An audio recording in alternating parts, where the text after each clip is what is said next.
আসসালামু আলাইকুম। তো আকাশে মেঘের ভার থাকা সত্ত্বেও কৃষক তার জমিতে পানি দিতেছে।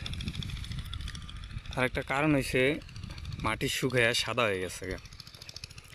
এখন দেখা যাইতেছে প্রতিদিনই বৃষ্টিতে বার করে, কিন্তু দেখা যাইতেছে বৃষ্টি আসতেছে না। তো সেজন্য কেউ ভরসা করতে পারতেছে না বৃষ্টি আসবে কিনা।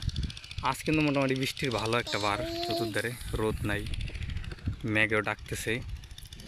পাশাপাশি দেখতেছেন কৃষক জমিতে পানি দিয়ে যাইতেছে।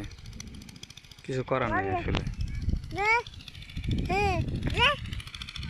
কি করবো, কারণ প্রতিদিনই দেখা যায় বৃষ্টিতে বার করে কিন্তু বৃষ্টি শেষে আসে না। এই জন্যই আর কি এখানে এই যে একজনে পানি দিতেছে তার জমিতে, এদিকে ওই যে একজন দিতেছে, এদিকে এই যে একজন পানি দিতেছে খেতে।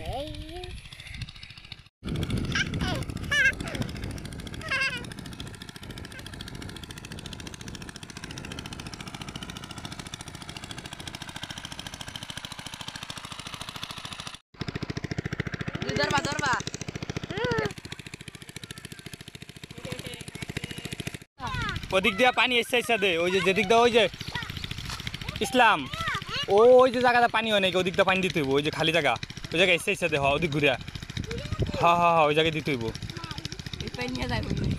দে এসে এসে দে, এমনি না ওদিক ঘুরিয়া ফিক্কা দিতে হইব না। কৃষকে তো কাম বোঝে না, উল্টা পাল্টা কাম করতেছে। ওই জায়গায় পানি আছে, ওই যে যেখানে নাই ওই জায়গায় দিতে হইব। ওই যে ওই যে হুক দাও এসে দিতে হইব, পানি নিয়ে নিয়ে দিতে হইব। হ্যাঁ হ্যাঁ হ্যাঁ হ্যাঁ হ্যাঁ হ্যাঁ এই যে এমনি দিতে হইব। ঠিক আছে, এই ইসলাম কামের হয়ে গেছে গা। আয় ঠোঁট ফুলালি কে, আয় আটটায় বাড়িতে রেদোয়ান।